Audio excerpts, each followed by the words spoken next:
After a night of passion, 𝐀𝐬𝐭 says goodbye to her boyfriend Spencer, an astronaut who was leaving on a space mission. The next day 𝐀𝐬𝐭 watches the rocket take off and notices the windows shaking. Sometime later, 𝐀𝐬𝐭 is teaching her class when she's suddenly interrupted by a call from NASA. They connect her to the rocket so she and Spencer can share a few words. After work, 𝐀𝐬𝐭 starts preparing dinner at home with her sister Nan. Suddenly she accidentally cuts her finger when she sees on the news that the rocket had an accident. At that moment an employee from NASA called 𝐅𝐫𝐴 comes to pick her up, explaining nobody knows if the astronauts aren't alive. At NASA, 𝐀𝐬𝐭 hugs Natalie, the wife of the other astronaut in Spencer's mission. Soon it's confirmed that the astronauts are alive and NASA is in the process of bringing them back. Apparently they were doing some repairs outside the rocket when suddenly there was an explosion and they lost contact for 2 minutes. The astronauts drifted behind the shuttle for a few moments before NASA turned it around 180 degrees to rescue them. On a big screen, they play the landing of the shuttle to confirm the men are fine. Later at the hospital 𝐀𝐬𝐭 watches her unconscious husband while the doctor confirms his vitals are fine and he has no brain damage, so they can only wait until he wakes up. However, Natalie's husband Alex is an older man and his heart may not survive the stress of the accident. The next morning Spencer finally wakes up and is happy to reunite with 𝐀𝐬𝐭. Meanwhile Alex is talking about the incident in his sleep, revealing they saw something before the explosion. Suddenly he wakes up and sees Natalie at the window before he starts having a seizure. The doctors rush in and have to sedate him to calm him down, but this only causes a heart attack. For a second he appears to be dead, but the doctors bring him back with the defibrillation. When Natalie turns around, she notices that Spencer and 𝐀𝐬𝐭 also watched the whole thing. A few days later the astronauts are given an award during a special event. 𝐀𝐬𝐭 chats with Natalie, who points out it's strange that their husbands never talk about the accident, almost as if it didn't happen. After the event, Spencer tells 𝐀𝐬𝐭 that he's quit his astronaut job and has taken an executive position at an aerospace firm. This company is in New York, so they'll have to move there, which shocks 𝐀𝐬𝐭 because Spencer hates big cities. She's sad to lose her friend and her job but agrees to do it to support her husband. While the couples chat, 𝐅𝐫𝐴 watches them from afar. Sometime later the kids throw a little goodbye party for 𝐀𝐬𝐭, and that night the couple's friends surprise them with a huge celebration. 𝐀𝐬𝐭 notices that Alex looks uncomfortable and keeps arguing with Natalie. He kisses her rather aggressively against her will, but when she pushes him off he starts coughing blood. As he freaks out, Alex runs around the party looking for Spencer, only to suddenly collapse and die on top of a table. The next day NASA holds a press conference to discuss Alex's death. Reporters want to know if this is related to the space accident and if Spencer is in danger as well. But a NASA doctor assures them that all tests indicate Spencer is perfectly healthy and Alex's death is unrelated to the mission. During the funeral, 𝐀𝐬𝐭 tries to comfort her friend. However, Natalie insists on commenting on Alex's weird behavior since he came back from space. Apparently they talk to Alex every night, and when 𝐀𝐬𝐭 asks who is them, Natalie points at the radio. She also says that Alex is hiding inside her. Assuming this nonsense is a consequence of the trauma, 𝐀𝐬𝐭 decides to give Natalie some time alone. Minutes later the lights flicker and everyone hears a scream. 𝐀𝐬𝐭, Spencer, and 𝐅𝐫𝐴 follow the noise and find a young girl screaming at Natalie's body in the shower. She's self-deleted using the radio. A few days later 𝐀𝐬𝐭 and Spencer are settling down in New York. During a party thrown by Spencer's boss, 𝐀𝐬𝐭 feels out of place among all these rich people she doesn't know, but eventually she manages to befriend the boss wife Shelley. Moments later 𝐀𝐬𝐭 needs a break because she's drunk. When Spencer checks on her, she finally asks him about the accident. At first he refuses to answer, but 𝐀𝐬𝐭 insists, so he drags her to a private spot. Spencer starts describing how dark and cold it was after the explosion while getting handsy with her, checking her pulse and trying to get her excited. He says he almost died that day, but thinking of 𝐀𝐬𝐭 is what helped him survive. The couple starts doing it against the wall and later continues their naughty times at home.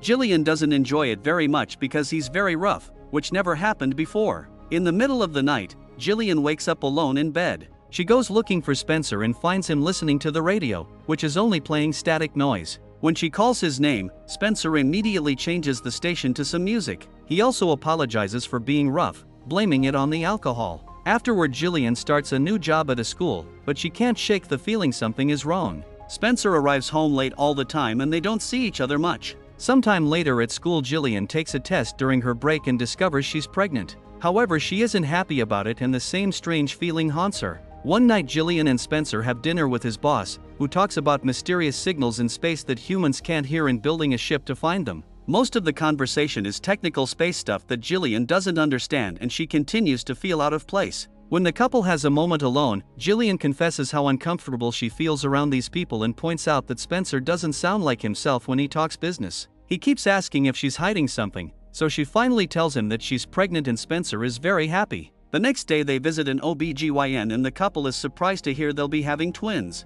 When Jillian gets a moment alone with the doctor, she confesses that after her parents died, she saw hallucinations of the dead bodies of her loved ones and sometimes even her own. Eventually she received treatment and got better, but she's worried that the pregnancy will bring it back. The doctor assures her it'll be fine as long as she has people who support her. That night Jillian dreams about Natalie's death, but she sees her own body in the shower. Spencer wakes her up and comforts her by giving her a bath. He says the twins will be as beautiful as their mother and pilots like their father. From then on Jillian starts attending meetings with a support group for women expecting twins. They all mention how their husbands don't make an effort to understand what they're going through. At home, Jillian often checks the radio to confirm it's playing music and not static, which puts her in a better mood. A few months later at a baby shop, Jillian is approached by a very nervous-looking Reese. He explains he's been going through Spencer's files and noticed some peculiarities, like the fact his signature has changed and the numbers on his new medical tests not matching the ones from before the trip.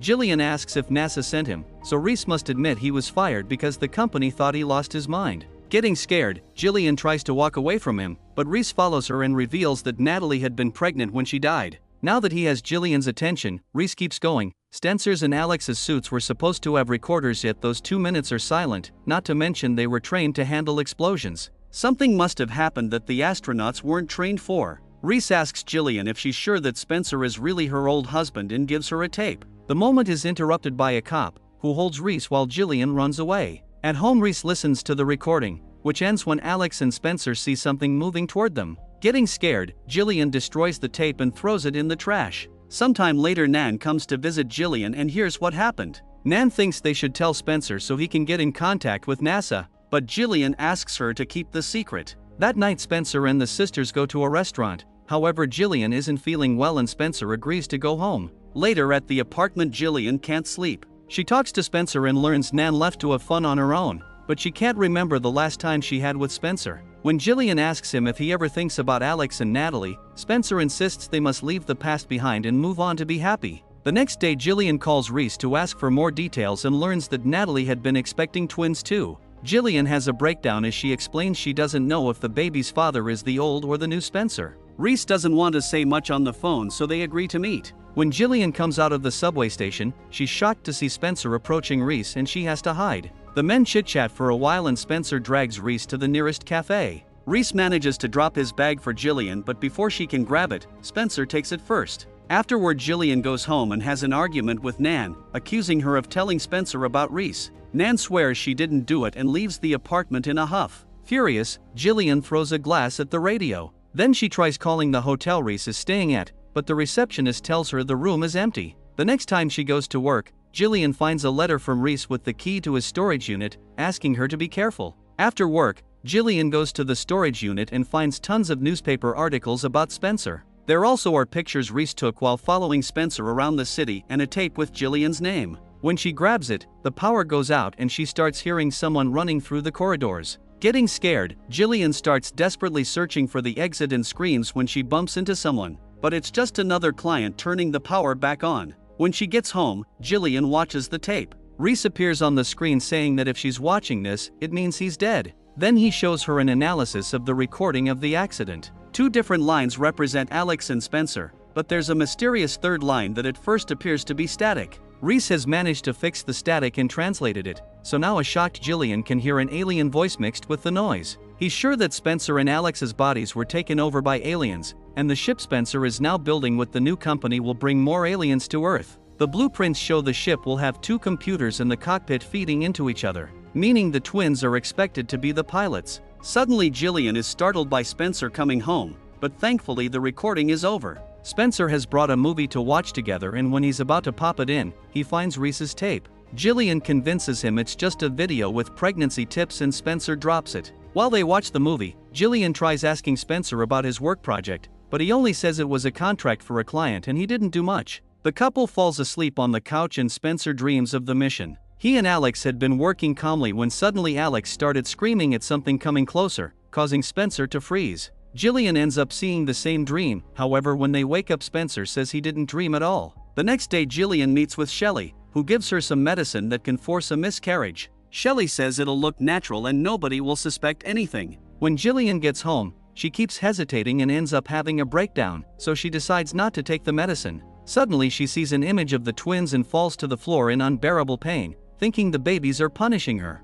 As she spits some blood, Spencer arrives and asks her what she was going to do to the babies, making her realize the twins communicated with him. Jillian tries to explain she wasn't going to do it, but Spencer slaps her. A terrified Jillian tries running away and Spencer blocks her way, begging her to talk about this. At that moment she feels pain in her belly again, and it's so strong that it causes her to fall downstairs. Sometime later, Jillian wakes up in an operation room and sees Spencer for a second before she falls asleep again. The next time she wakes up, she's in a hospital room and Spencer is telling her to stay silent. The babies are fine, so for now they'll forget about the miscarriage pills. Later, when Nan comes to visit, Jillian tries to tell her that something is wrong and that Spencer is hiding inside her, only to fall asleep in the middle of the conversation. That night, Spencer reminds Jillian that if the doctors ever hear about her dark thoughts, they'll lock her up. He keeps touching her belly and saying he's there because they're one. Later at home, Nan finds Spencer going through Reese's bag and starts getting suspicious, so he attacks her. As Nan screams in pain, Jillian hears her and runs downstairs to find her sister dead on the floor. However, at that moment she wakes up in the hospital. Thinking the nightmare was an omen, Jillian sneaks out of the hospital right before Spencer arrives.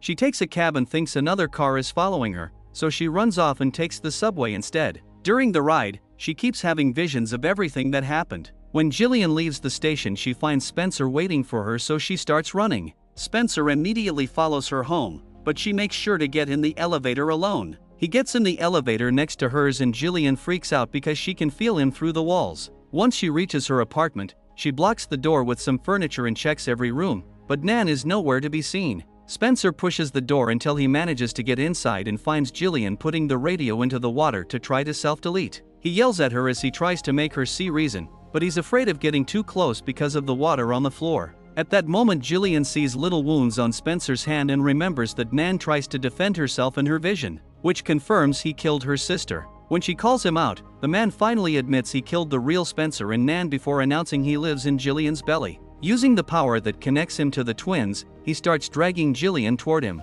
Suddenly, lots of water starts falling from above because Jillian turned on every single faucet in the apartment. Since she's sitting on a stool, she simply has to lift her feet before finally plugging in the radio, electrocuting Spencer. As all the light bulbs explode above them, the alien comes out of Spencer's body and enters Jillian's through her eyes, forcing her to unplug the radio while Spencer falls dead. A few years later, Jillian is married to another pilot and living under a new name in the suburbs. The twins are healthy and go to school normally, but there's something ominous about them. Jillian says they'll be pilots like their father, and when her husband tries to say he's the stepfather, she corrects him saying he's their father now. Thanks for watching. If you've enjoyed the video, don't forget to like, share and subscribe. See you in the next video.